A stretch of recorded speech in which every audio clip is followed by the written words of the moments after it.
கால் போச்சு கத்தி வந்தது டும் டும் டும், ஜீன்ஸ் போச்சு போட்டத வந்தது டும் டும் டும், பேஷன் போச்சு பக்தி வந்தது டும் டும் டும். அத்தான் ராமலிங்கம் ராமலிங்கம், அத்தான் இந்த மாற்றத்துக்கெல்லாம் காரணம் யாரு தெரியுமா? நம்ம கவிஞன் ராஜா. அதாவது மேல்நாட்டு ஒரு பெரிய மேலாவை சொல்லியிருக்கான், 10,000 புஸ்தகம் சாதிக்க முடியாதவ ஒரு புன்சிரிப்பு சாதிக்க முடியும்னு சொல்லியிருக்கான். அந்த புன்சிரிப்பு தான் நம்ம கவிஞன் ராஜாவின் புன்சிரிப்பு. ராமலிங்கம், இன்னைக்கு காலையிலேயே ஆரம்பமாயிட்டுதேப்பா. கவிதை தொகுப்புக்கு பாட்டுகள் எழுதியிருக்கிறேன். அப்படியா? ஆமா. எங்க எங்க கொண்டு போய் பார்க்கலாம்.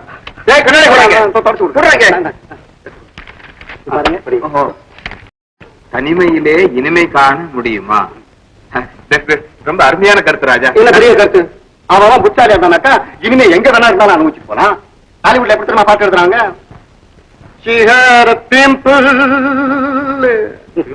பாருங்க பாருங்க பாருங்க.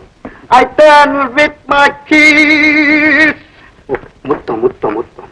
And it proved to be a dimple. கண்ணத்திற்கு அழகான குழின்னா, அதாவது முத்தம் கொடுத்து பருவ வந்து குழியாக்கி விட்டானா. என்ன பியூட்டிஃபுல் ரைமிங். டிம்பிள்னா டிம்பிள்னா எவ்வளவு சிம்பிளா. சும்மா இருக்கு மாமா. ஏன் மிஸ்டர் ராஜா, இந்த கவிதை தொகுப்புக்கு என்ன பெயர் வைக்க போறீங்க? அதானே. இந்த கவிதை தொகுப்புல நம்முடைய தமிழ்நாட்டின் ஜீவநதி காவிரியின் பெருமைகளை பற்றி எழுதியிருக்கிறேன். அதனால இதுக்கு ஆடிப்பெருக்குன்னு பெயர் வைக்கலாம்னு இருக்கிறேன். ஆடிப்பெருக்கு.